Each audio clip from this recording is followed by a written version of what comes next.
ಬೆಂಗಳೂರಿನಲ್ಲಿ 50 ಜನ ಕನ್ನಡಿಗರಿದ್ದರೆ ಚಿತ್ರಮಂದಿರಕ್ಕೆ ಹೋಗಿ ನೋಡೋಕ್ಕಾಗಲ್ಲ.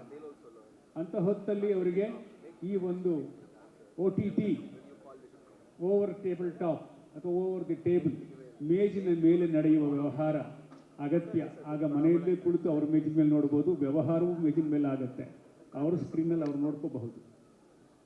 ಇದು ಎಷ್ಟು ತೀವ್ರವಾಗಿ ಆಗಬೇಕಾಗಿದೆ ಅಂದರೆ, ನಾನು ಬಲ್ಲಂತೆ ಕನ್ನಡಿಗರು ಸಹೃದಯರು, ತುಂಬ ತಿಳ್ಕೊಂಡಿರ್ತಕ್ಕಂಥವ್ರು, ಕಲೆಯನ್ನು ಪ್ರೋತ್ಸಾಹ ಮಾಡ್ತಕ್ಕಂಥವ್ರು, ದೊಡ್ಡ ಪರಂಪರೆ ಇರತಕ್ಕಂಥವ್ರು, ಭಾಷೆಯಲ್ಲಾಗಲಿ, ಚಂದ್ರ ಅವರು ಹೇಳಿದ ಹಾಗೆ ಚಲನಚಿತ್ರ, ಕ್ರೀಡೆ, ಎಲ್ಲ ಕ್ಷೇತ್ರದಲ್ಲೂ ಕನ್ನಡ ಮುಂದಿದೆ.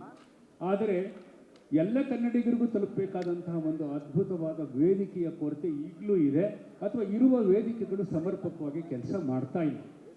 ಆ ದೃಷ್ಟಿಯಲ್ಲಿ ಈ ವೇದಿಕೆ ಆದಷ್ಟು ಅವರಿಗೆ ತಲುಪಬೇಕಾದ್ರೆ ಕೇವಲ ತಾರಾ ಪದ್ಧತಿಗಳ ಸಿನಿಮಾಗಳನ್ನಷ್ಟೇ ಗಮನಿಸದೆ ಪೂರ್ಣ ಇರುವಂಥ, ವಿಷಯಾಧಾರಿತವಾಗಿರುವ, ಕಂಟೆಂಟ್ ಓರಿಯೆಂಟೆಡ್ ಆಗಿರ್ತಕ್ಕಂಥ ಚಿತ್ರಗಳಿಗೆ ಸಮಾನ ಪ್ರಾತಿನಿಧ್ಯ ಕೊಡಬೇಕು.